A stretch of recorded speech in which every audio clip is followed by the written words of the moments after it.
There are no state-funded celebrations. Instead, the government has dedicated the day to national prayers and reflection as part of austerity measures aimed at supporting economic recovery and mounting economic challenges. To speak about this, we are joined today to discuss the significance of the Independence Day today and what it says about Malawi's current political environment. We say a very good morning to Dr. George Chaima. Dr. Chaima, a very good morning to you, and happy Independence Day to you and the rest of the citizens of Malawi. Is that how it's viewed, a day to celebrate? Well, good morning to you. Thank you. I think today, indeed, it is our Independence Day. Culturally, traditionally, we have been glued to this particular day, marked by various, activities to mark the celebration of our independence. We usually have dances and also maybe football and netball activities, things which are not there. We do have displays by the army, the military, the police, and even other, traditional groupings.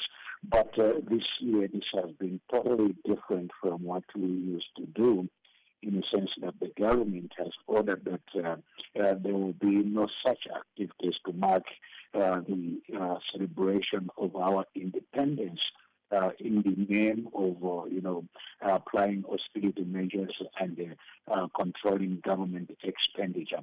I think this is the only day whereby those who mourn every day, those who complain because of lack of food, because of lack of medication in the hospital, and because of different economic and social ills, find a reason to celebrate.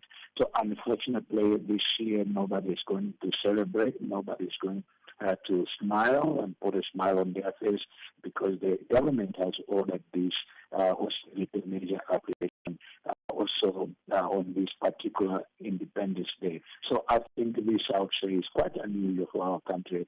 These things haven't been happening oftentimes because we are used to celebrating on our Independence Day to mark our freedom. And how would you assess where Malawi is 62 years on? I mean, the action taken by government is from the perspective of austerity, ensuring that it at least helps secure whatever prospects of success for Malawians by not being involved in fruitless and wasteful expenditures. Sometimes these independent celebration days are categorized. But where is Malawi at the moment? And does it also demonstrate responsible leadership and national celebrations being cancelled? Well, I think where I can say we have done very well as a country is migration from or transition from the authoritarian state to an independent democratic state.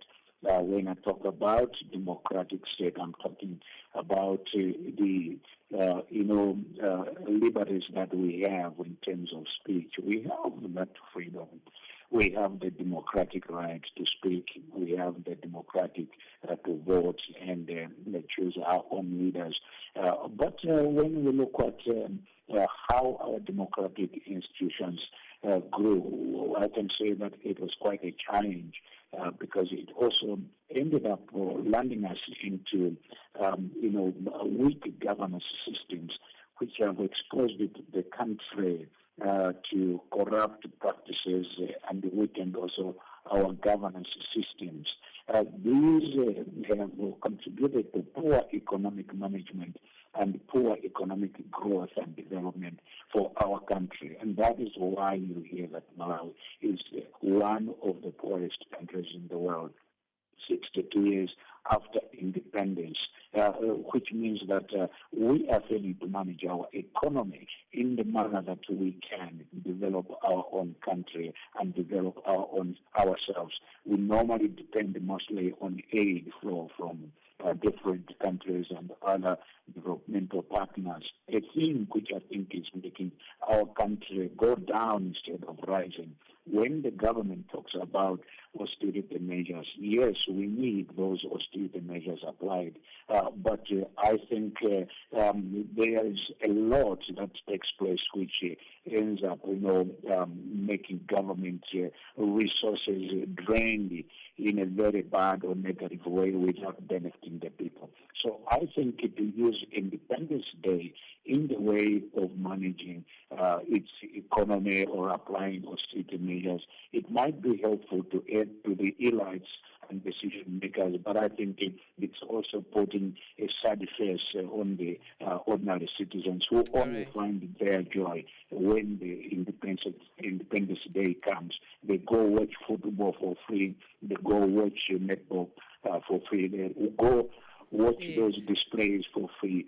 So I think like I said at the beginning, this is quite unusual, but it does not make much because only one day marks the Independence Day. So saving little money for this particular day, I think may not mean much sense to the people who expected to celebrate with others on their own Independence Day. Dr. Chaima, we thank you so much for your time. Dr. George Chaima, Malawi-based political scientist and governance expert, speaking to us about the significance of Malawi's 62nd Independence Day. And it's back to the newsroom for news headlines now at 8:30 with Nolutando Butilis. SABC News headline.